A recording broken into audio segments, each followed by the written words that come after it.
Hello, and welcome to Discovery Corner. I'm Claire Melvin. Pop the kettle on, pour yourself a glass of wine, maybe even put your trainers on or run a bath, and join me for another journey of discovery. Hello, and welcome to August's Discovery Corner. August is a funny month. The sun's out, mostly. You may have children, and it's peak summer holiday time. And if you're at work, it's probably quieter than normal because it's peak summer holiday time. And it feels a bit like the calm before the storm. September can be a good month to reset. There are 4 months left of the year. Kids go back to school, college, or uni, and there's still time to do those things that you said you'd do back at the start of the year. But before we get too ahead of ourselves and wish the month away and think, I need to go, I invite you to press stop, or at least pause. Maybe pour a glass of wine, make a cup of tea, or generally have a drink or of choice and focus on the theme of this month, which is just one thing. We're not doing all of the things, we're doing one thing. Now, how many times have you got to Sunday and thought, this week will be different?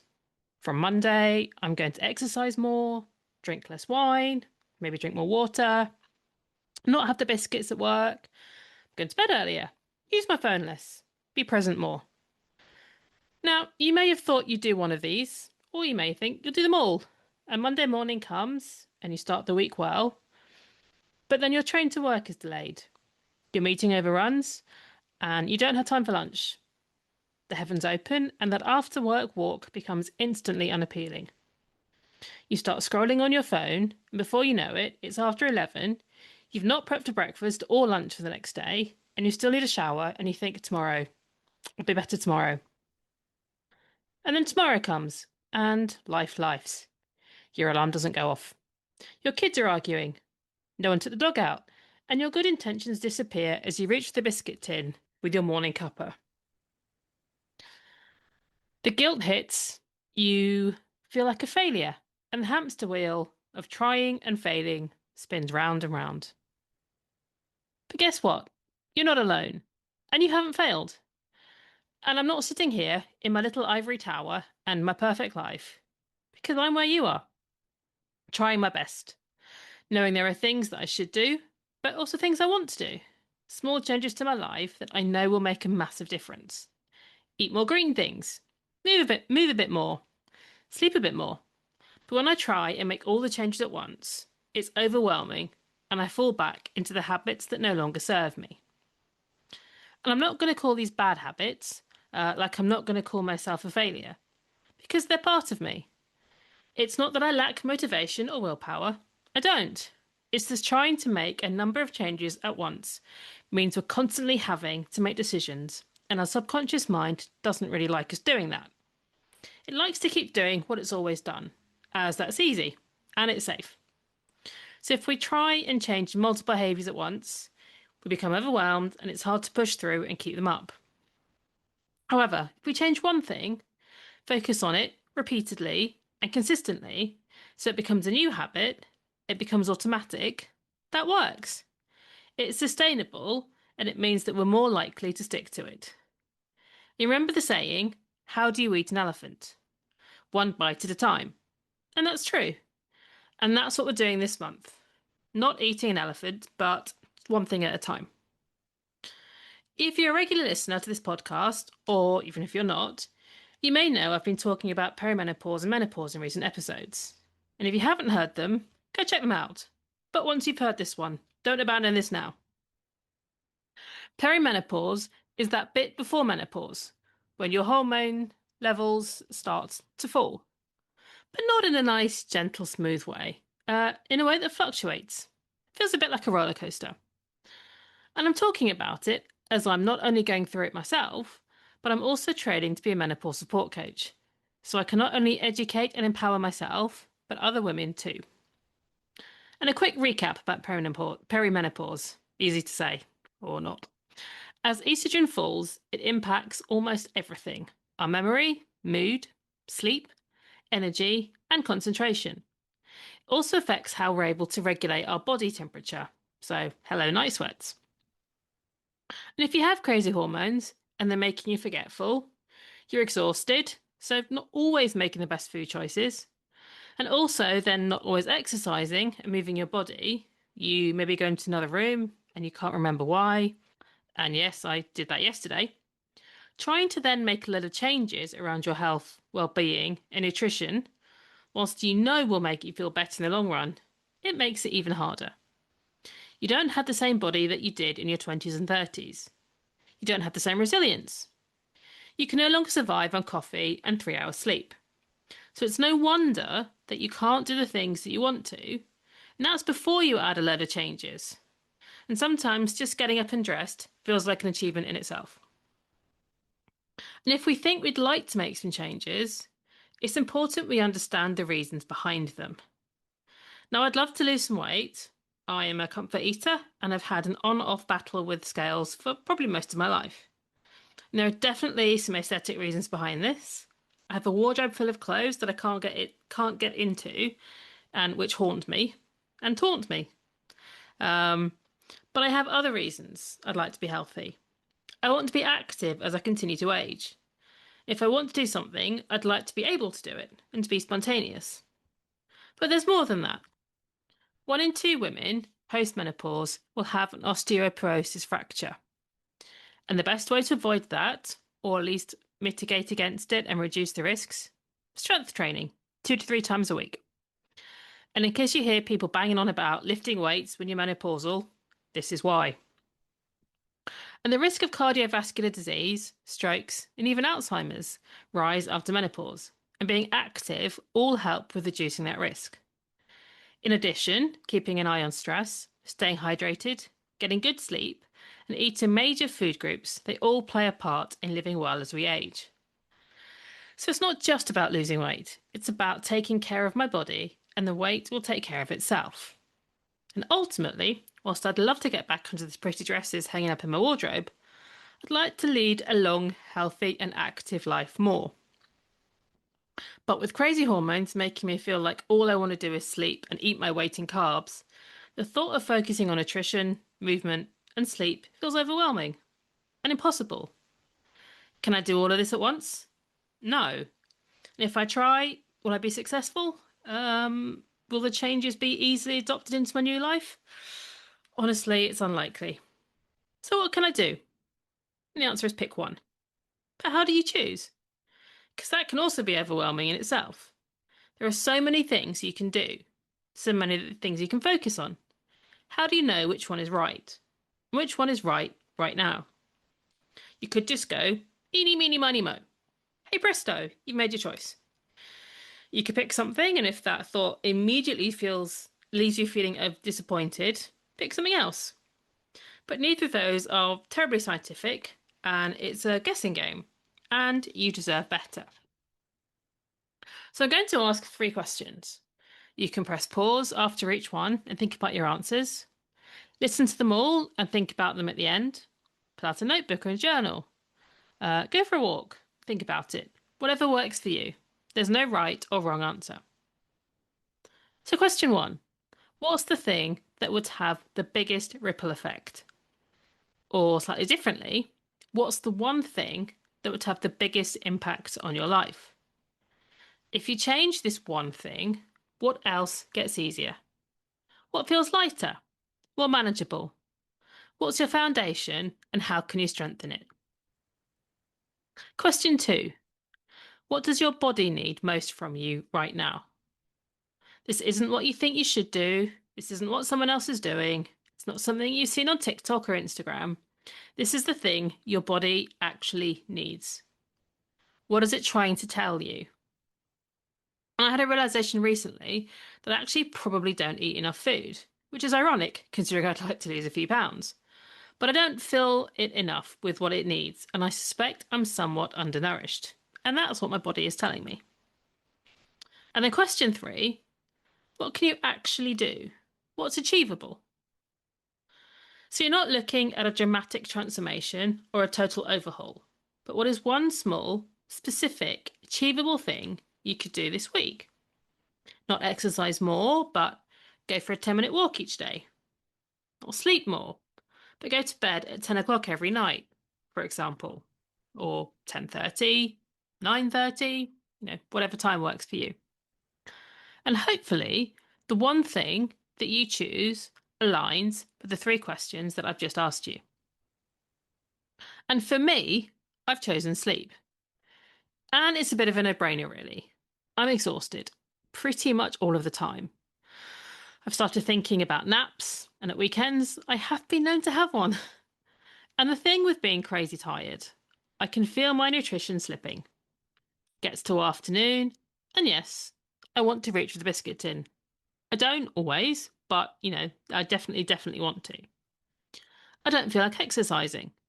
I go out most days for a walk. The length of my road from one end to the other is about 3 kilometres.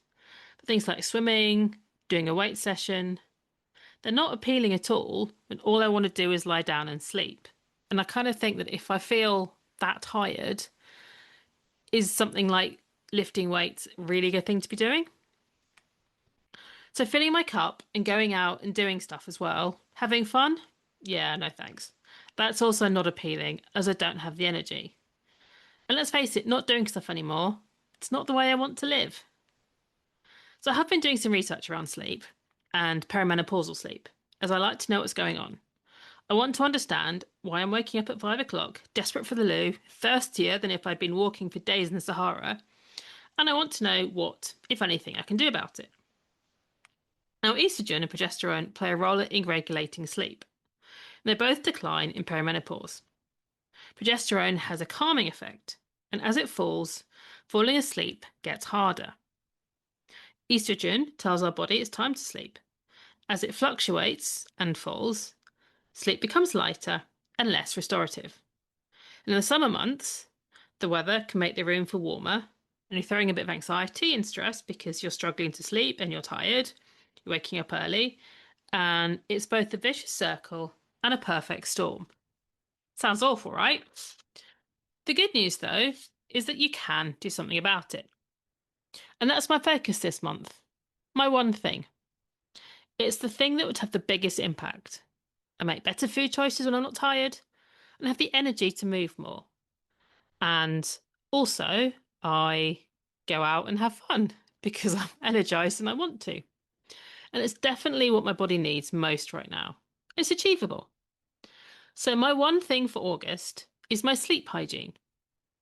And this starts with the bedtime routine. And this, in turn, can be broken down even further.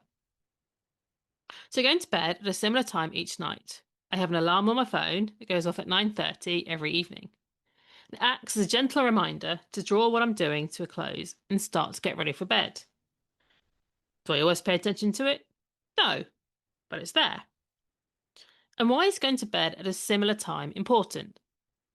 Our bodies have a circadian rhythm, and by going to bed at different times every night, it gets confused. So, for good quality of sleep, going to bed at a similar time is one of the most effective things you can do, and it's easy. And especially when you set yourself a daily/nightly alarm. And a cool, dark, quiet room. I've talked a bit about this in previous podcasts. Your bedroom environment matters. Having a space that is solely for sleep, it's uncluttered, if possible. Having it cool as you can make it. Blackout blinds or an eye mask. Your bedroom is for sleep. And technology before bed. Don't do it. Ideally, for at least an hour before bed, but don't use your phone, computer, and TV. It's hard, I know that.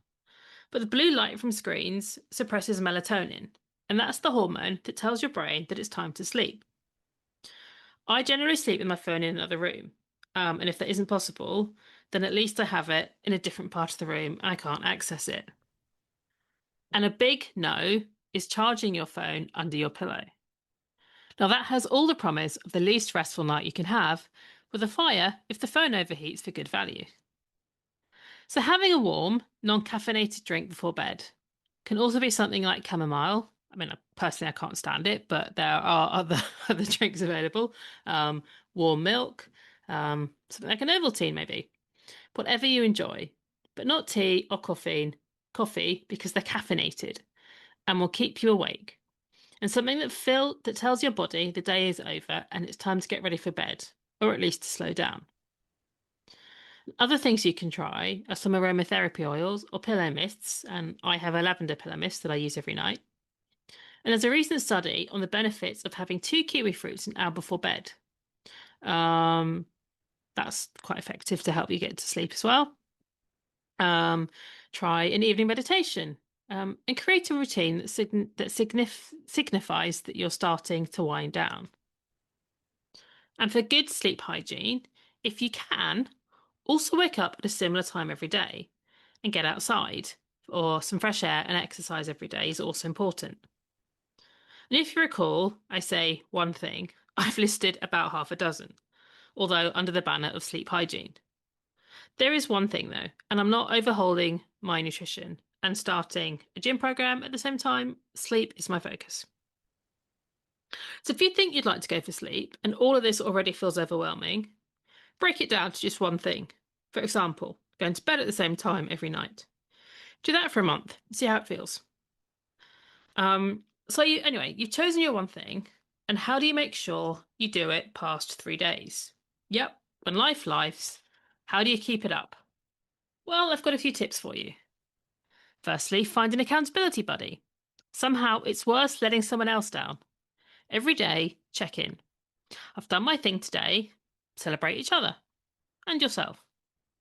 And I always find it weird that I never seem to be able to be accountable to myself, but I can absolutely be accountable to somebody else. And I think as well, when you tell somebody you're going to do something, you then kind of have to do it. Number two, attack it. Attach it, sorry, don't know, attack it. Attach it to something that you already do. And this is called habit stacking.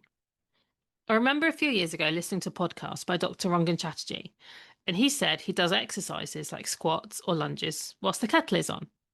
So by linking your new habit to one existing one, the existing habit becomes the trigger for the new one. For me, as I go to the bathroom to clean my teeth, I take my phone out and put it into my office. Number three, track it. On your phone, on a tracker, in a notebook. We are what we repeatedly do. There's a comic, and I want to say Jerry Seinfeld, but I can't remember. And he would tick a day on his calendar every time that he wrote. And as soon as the tick started to appear, he didn't want to break the pattern. Even if he wrote rubbish, he was still writing. It's like a muscle. We get stronger when we do something repeatedly. Number four, remind yourself why it's important. I spoke earlier about wanting to lose weight, but for me, it's more important to avoid osteoporosis and to be active as I get older. So write your reason down. Put it somewhere that you'll see it every day. If you start to struggle, this is your motivation to keep going. Number five, forgive yourself if you don't do it. Don't give yourself a hard time if you stop or skip it once. Remember, it's not the falling down, it's the staying down. And yes, that's a cliche, and things tend to be cliches for a reason. So pick yourself up, dust yourself down, and get back to it. And number six, celebrate the small wins. You've decided to do one thing. Well done. Share it. You do it once. Go you. You do it every day for a week. Acknowledge and share it. Notice it. Notice yourself. You're important. Your self-care is important. Your future is important. As I like to say when I'm doing something that I don't really want to do, future you will thank present you, even if present you is not thanking present you. And these are all just really simple things to do. And sticking with the theme of the show, just pick one of them. Which one do you like the sound of most? And do that one. Don't overwhelm yourself if you're already looking for motivation. So as I start to come to the end of this episode, I want to think about September again. We're in the last month of summer, and there's this pull that we have to do all of these things ahead of the start of the next month. So we're ready. And the thought of being busy now for everything else, oh, no thank you. September will be here soon enough. And it will bring its own energy. The start of a new school year, whether or not you have kids and whether or not they're at school age. And it's a fresh promise. It's a fresh start. We have a third of the year left, and there's still so much potential. But the best way to arrive at September, feeling ready for it, is not to exhaust yourself in August doing everything. It's arriving. It's arriving. having done one thing consistently and giving yourself grace at the same time. And a habit you've been building throughout August is a more meaningful way to start than having a list of things that you want to do. And to maybe start things in September and then give up within the second week. So be gentle with yourself. Take some time out. Make memories. Have fun. Let August be the month you did one thing and did it well. Be present with your loved ones, and that may in fact be your one thing. Enjoy every single day. When September comes, you're ready for it. You're rested and you're good to go, and embrace it. So you've had a warm summer, and it looks as if August will be warm too. And the best thing you can do is to take the pressure off, slow down, and do just one thing. Don't think about a long list, a load of plans. Do one thing intentionally, kindly, consistently. And acknowledge yourself when you do. Be your own personal cheerleader. And if you're still not sure what your one thing is, a reminder of those 3 questions I asked earlier. What will have the biggest impact on your life? What does your body need the most?